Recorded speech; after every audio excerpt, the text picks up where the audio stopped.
Well, welcome to Cruzy's Discernment Corner. We have a special guest today. His name is Michael Boehm. I'm a big fan of his podcasts. And Michael, welcome to Lightflint Radio. It is an honor to be here. Thank you. Thanks for being on. And Michael, can you tell me a little bit more of yourself and your ministry? All right. Well, yeah, absolutely. I was born and raised a Catholic. I did shortly thereafter leave the Catholic Church at a young age and started chasing after the world of the occult. I got involved in the New Age, ESP, and eventually into witchcraft. This showed me that the supernatural is real, but it also showed me just how utterly sinful I was. I started getting witnessed to about 14 years ago by a couple guys. They used to come over to my house and share the scriptures with me and talk prophecy with me. And I ended up going to their church, and the Lord found me there. It was a hyper-charismatic church. So yes, I was saved in a swinging from the chandeliers, running up and down the aisle, shaking tambourines and saying, glory, kind of church. But I learned so much there about that movement. Now, since then, I've come out of that movement. I love them. I believe that they all love the Lord, but there is a lot of error and confusion within that crowd. I started a podcast about 4 years ago called Youth Apologetics Training. And obviously, it is geared towards the younger crowd, high school and college age, although I find that a lot of my listeners are more young parents. I had one guy contact me who was 90 years old and loves the podcast. But we get into everything in the realm of apologetics, worldviews, cults like Mormonism, Jehovah's Witnesses, Christian Science, Seventh-day Adventists, Scientology. We get into theology, heresy within the church, Bible difficulties.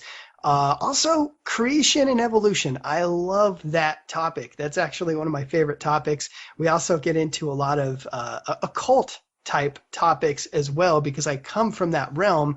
I have a lot to rant about. Also, things like Buddhism, world religions, Hinduism, Islam.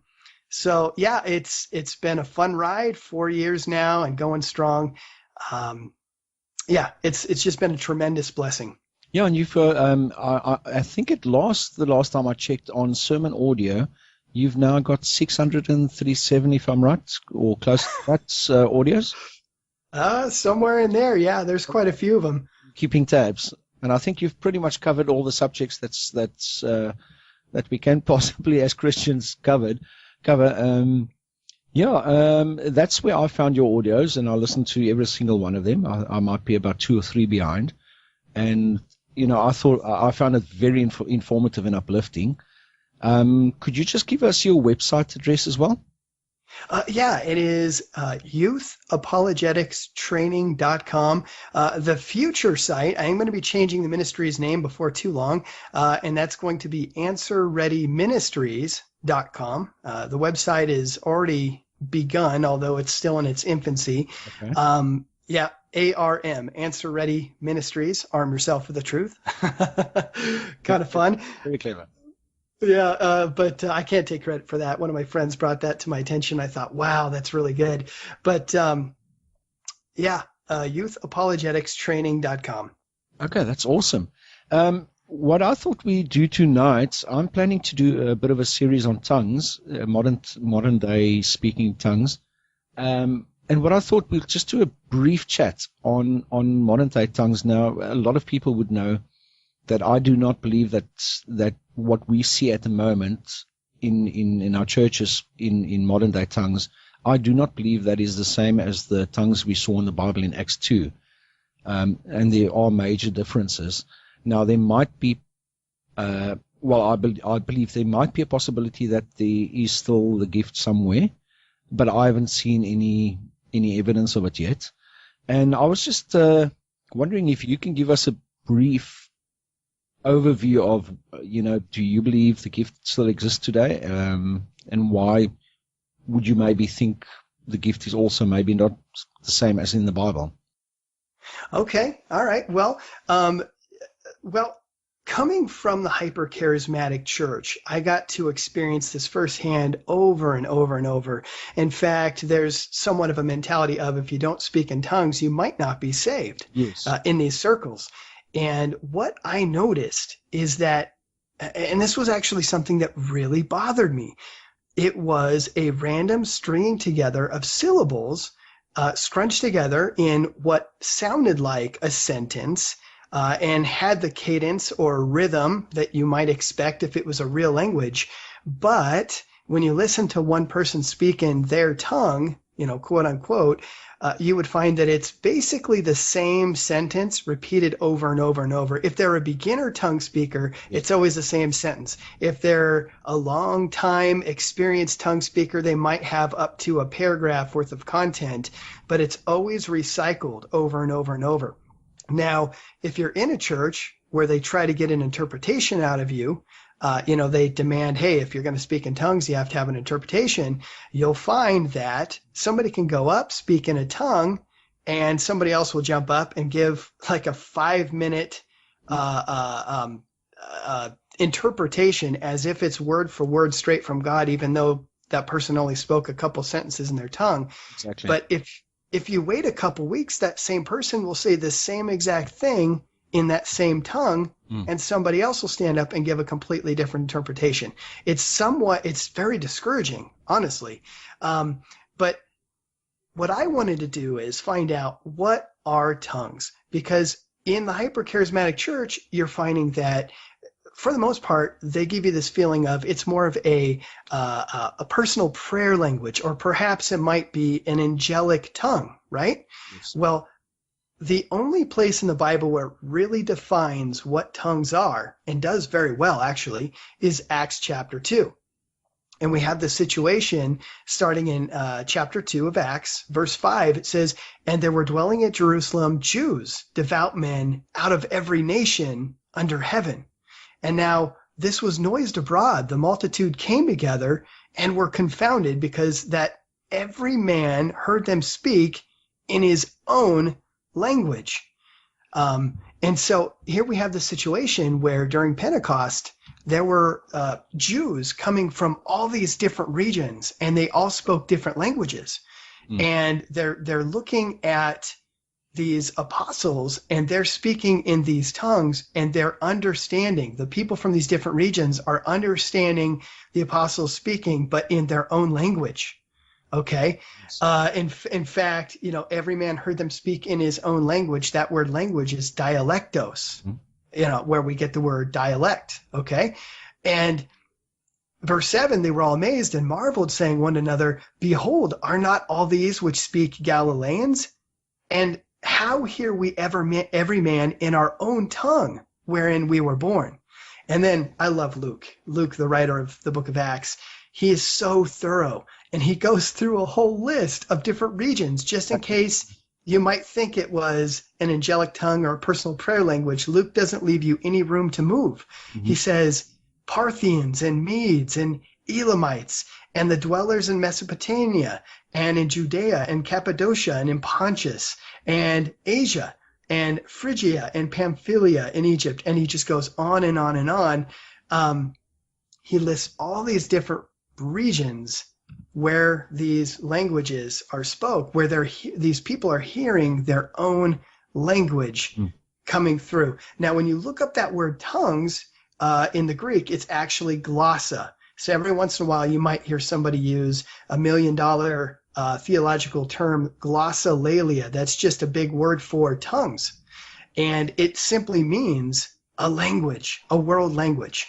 And as you read through the scriptures, it bears that out. When you hear of somebody speaking in tongues, it is a real, verifiable world language that if you were to take your smartphone and hold it up to their face and record what they say and then run it through some translating program, you would find that it's gibberish. It's not real language. Yeah.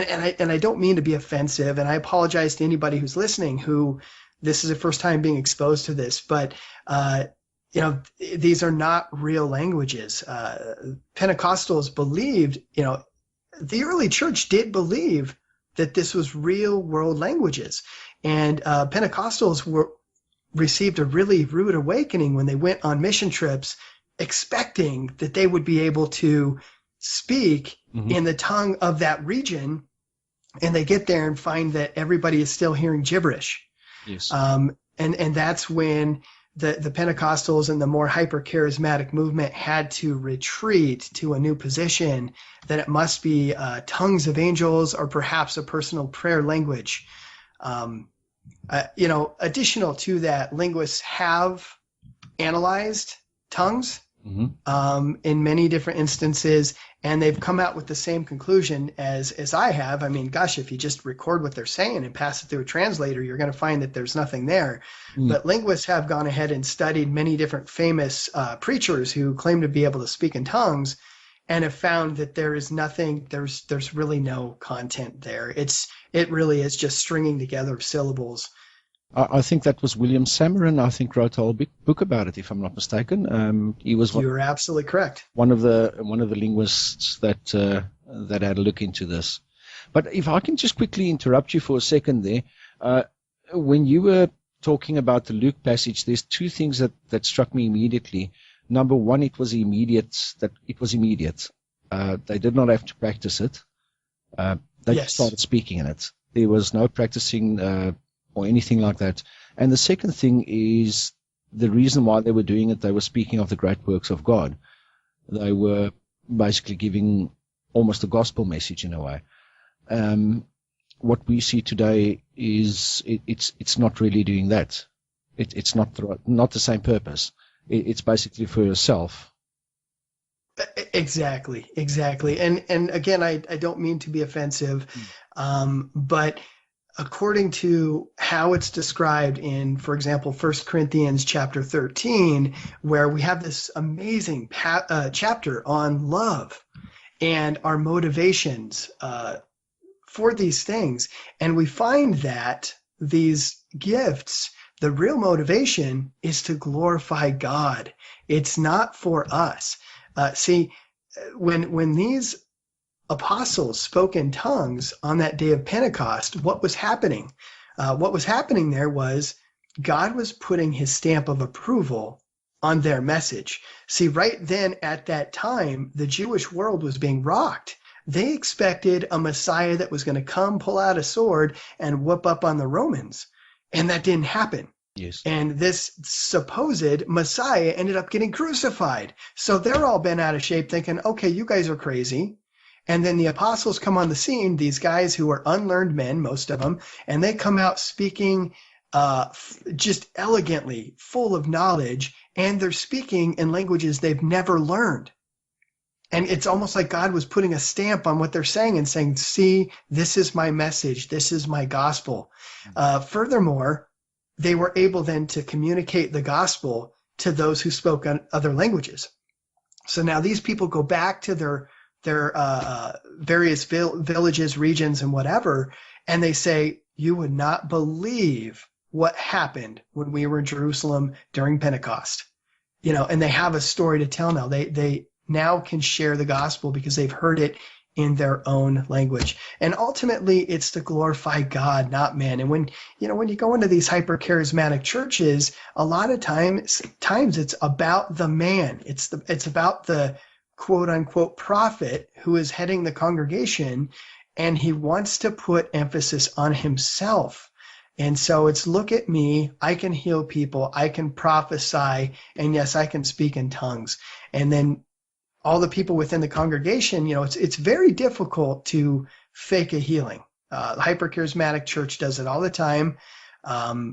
Obviously, you never see them go into a hospital and clean out a hospital. Exactly. It's always stuff you can't see. They never grow an arm back or grow an eye back or something like that.